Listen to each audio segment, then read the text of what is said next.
You know how every marketplace has its two-year wonder, stuff everyone wants 1 month and forgets the next? The firearms market was brutal in 2024-2025, and a bunch of once hot pieces lost value faster than you can say buyback. Today I'm counting down 12 specific models that crashed in resale value. Real numbers, real dealer trends, and what actual buyers are paying in 2025. Some of these fell because the market got flooded, some because buyers got buyer's remorse, and some were simply outclassed by newer designs. If you own one of these, brace yourself. I've put the price data right into each segment so there's no guesswork. These figures come from market trackers, auction listings, and dealer inventory I checked while researching this script. All right, let's get into it. Number 12. Browning Satori over-under shotguns. The Browning over-under that used to be a trophy piece for clay shooters has been soft on the resale side. High-grade Browning over-unders, often sold under the Satori family names, were commanding thousands, but recent listings show wide variance. You can still find pristine examples listed as high as $5,195 on specialty dealers, while the market average for similar Browning Citori models sits closer to $600 used in aggregate valuation tools. In short, some rare or heavily graded Satori examples still trade high, but the everyday market for Satori class over-unders has normalized well below the boom prices. Why the drop? Two things.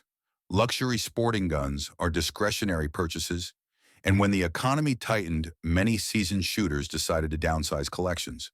That produced a flood of clean over-unders into the secondary market. And when supply outpaces buyers in a niche category, prices fall fast. Number 11, Remington 870 Wingmaster, pump shotgun icon. The 870 Wingmaster is a legend, reliable, simple, and everywhere.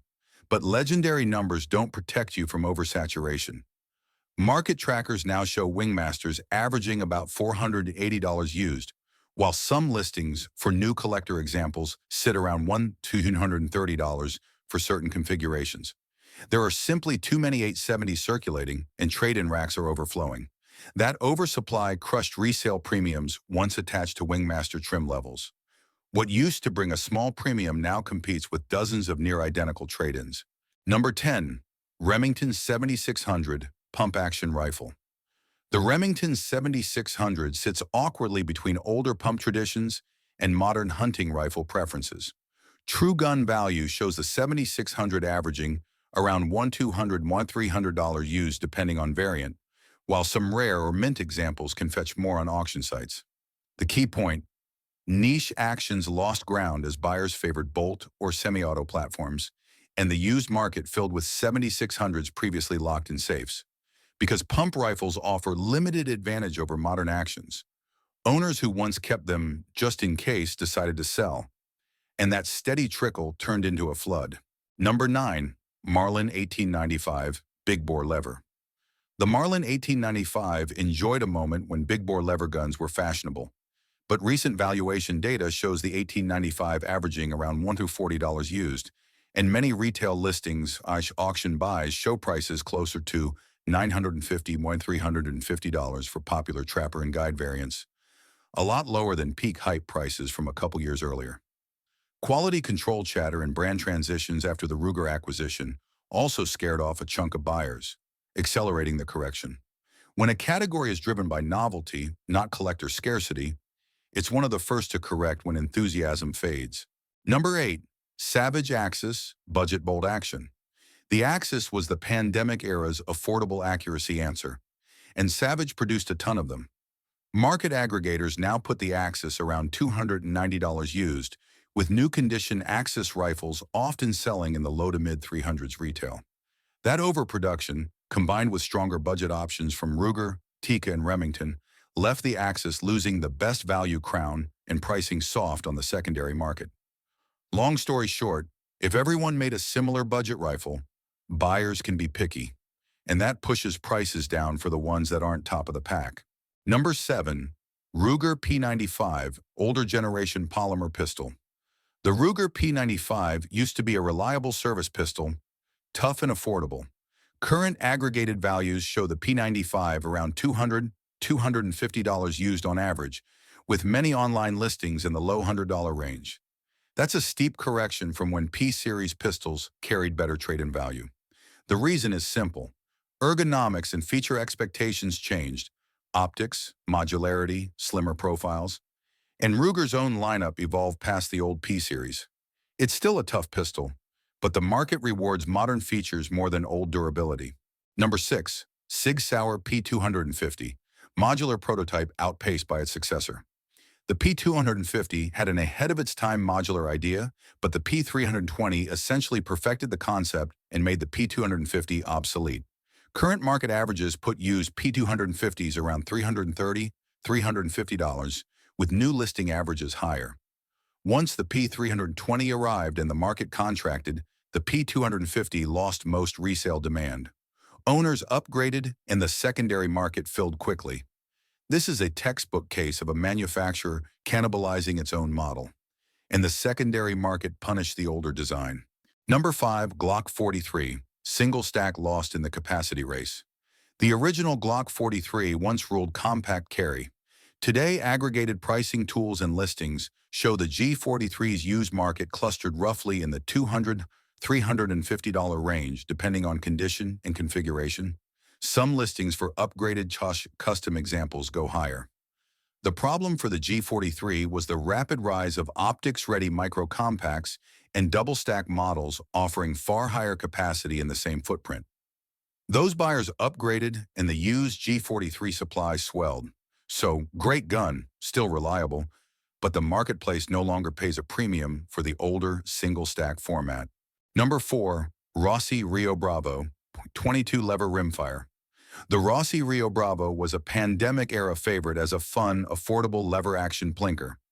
Now it sits in a very crowded rimfire market. True gun value averages put the Rio Bravo used around $220, $250, and multiple retailers list new units in the low to mid-200s. That's not bad for a fun gun, but it's far from an investment. And when buyer attention shifted, these small 22s were some of the fastest to see price compression. Number 3. High-Point Yeet Cannon. Budget pistol meme turned liquidation stock. The High-Point YC9, nicknamed the Yeet Cannon, was deliberately cheap, and the Blue Book price guides show new around $200 and used near $150 on average. As the cheap pistol market matured, more people decided to trade up for better ergonomics and features, and budget-minded buyers could be pickier. For a gun that was largely purchased on price and novelty, that meant tough resale numbers. This is possibly the clearest example of value does not equal demand. Cheap does not guarantee good resale value. Number 2. Smith & Wesson M&P Shield. Original single-stack era. The Shield's early versions were ubiquitous in pockets and holsters.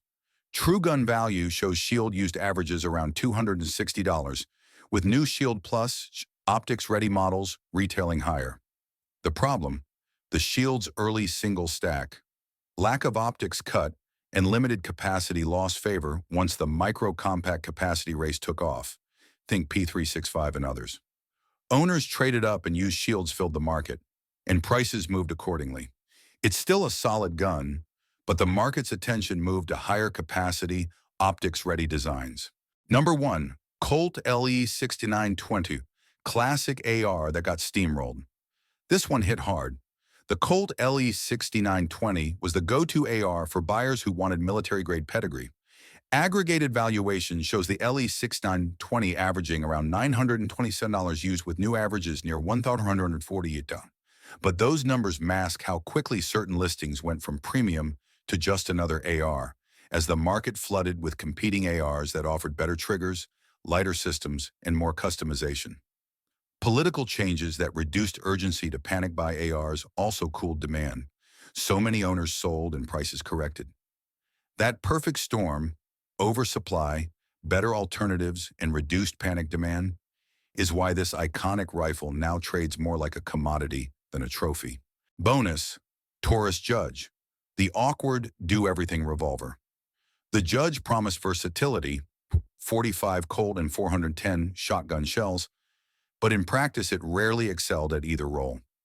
Valuation tools show Judges averaging about $370 used, with new listings often under $500, $650, depending on trim. As compact semi-autos with higher capacity and optics capability became the preferred bedside and carry choices, the Judge's novelty value collapsed and resale softened. What this means for owners. What the numbers show is simple. Resale value is driven by demand, not pedigree. A legendary or well-built firearm won't keep a premium if no one wants to buy it at those prices anymore. Oversaturation, too many trade-ins, product line cannibalization, changing buyer preferences, capacity, optics, modularity, and short-term panic buying are the dominant forces behind these drops. If you own one of these guns, they still function the same, and many are still great shooters. But don't expect a sudden price bounce unless something changes. A renewed niche interest, supply contraction, or a collectible age effect. Which drop surprised you the most? Tell me in the comments. I read everything. If you want, I can produce a second version of this video that includes on-screen tables comparing peak price, 2023, mid-2025 price, percent change for each model. That's useful for B-roll and lower thirds. Hit like if this data-driven breakdown helped, and subscribe for more market updates and gear deep dives. See you next video.